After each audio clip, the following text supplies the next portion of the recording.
Good morning. I'm Judge Leslie Kim Smith. We are now live streaming on YouTube and on the record. Calling case number 25010-828-NI, Margaret Richardson versus Progressive Michigan Insurance Company. Counsel, will you place your appearances on the record starting in plaintiff's counsel? Morning, Your Honor. Matthew Grove for the plaintiff. Good morning, Your Honor. Ross Brunetti on behalf of Defendant Progressive. Good morning.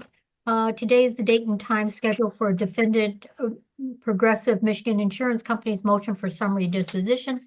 I've had an opportunity to review the pleadings, and if you're ready to proceed, you may begin. Thank you, Judge. As indicated, this is our motion for summary disposition. This is a case for uninsured motorist benefits stemming from an alleged motor vehicle accident. As uninsured motorist benefits are a mechanism of contract and not statute, the language in the contract has to control. On page 6 of our brief, you can see the language which indicates that in order to qualify for uninsured motorist benefits, there has to be an accident that involves an uninsured motor vehicle, specifically an uninsured motor vehicle. The plaintiff's testimony in this case regarding the facts of the accident was that she was driving along. She put on her right-hand turn signal to approach the curb of the roadway that she was on. And then as she went to move, she felt a push and then just saw sky.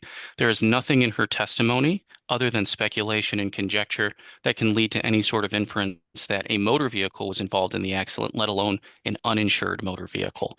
I don't know what your experience is as a driver, Judge. I would say that personally with mine, I've had instances while driving where strong gusts of wind have pushed my car. Certainly, I've had 2 incidents in my life where deer have run out while driving in the city of Royal Oak, made contact with my left rear bumper and have pushed my car.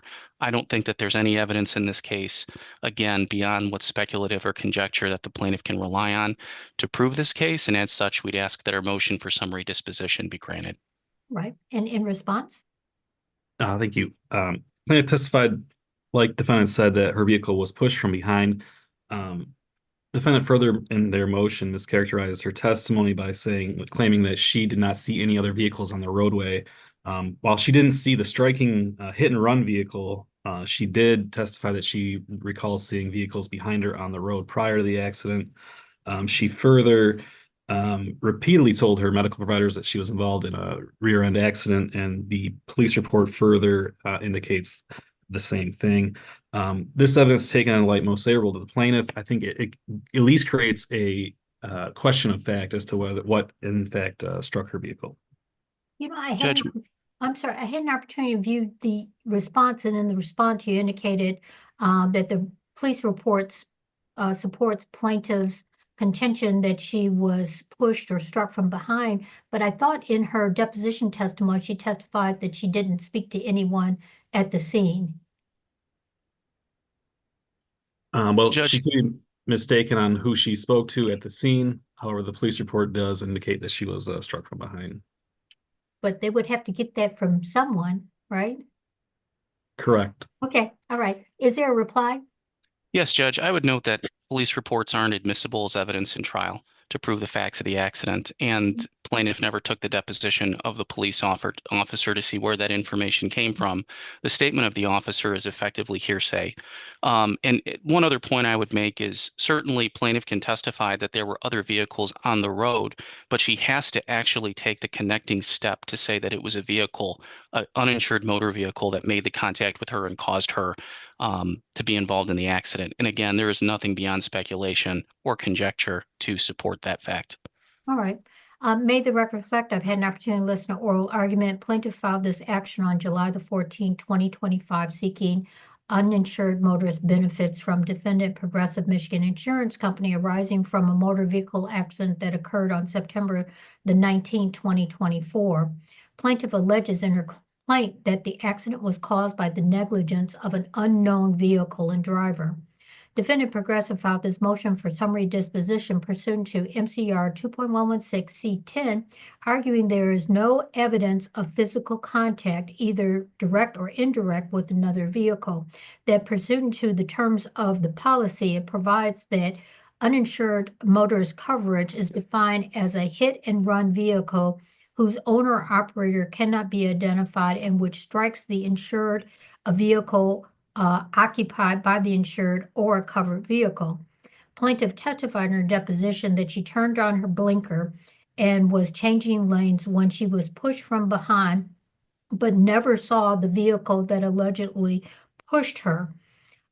There was photographs of the vehicle involved, and in the photograph of the rear of the vehicle, it does not appear to be any damage to the rear of the vehicle. Plaintiff, in her response, argues that she testified that she was struck from behind and that she lost control of the vehicle and as such caused her to strike a building, causing significant damage to the front end of her vehicle. Now, plaintiff argues that she told her medical providers that she was rear-ended and also included a police report that indicated plaintiff was struck from an unknown vehicle. As defense counsel has indicated, that police report is hearsay and would not be admissible. However, for purposes of a motion for summary disposition, doesn't necessarily have to be in admissible form. After reviewing the motion and response and considering oral argument, the court is going to deny defendant's motion for summary disposition. I think it turns on an issue of credibility. Now, plaintiff indicated that she was pushed or struck from the rear, causing her motor vehicle accident. That's contrary to what the evidence suggests, but I again think that that is a question of fact for the jury to decide. So for those reasons, the court is going to deny defendant's motion for summary disposition. All right, anything else? Thank you, Judge. Nope, that's it. Thank- I hope everyone has a great weekend, and I'll prepare and submit an order, Judge. All right, thank you. Thank Have you. a good day. Take Thanks. care.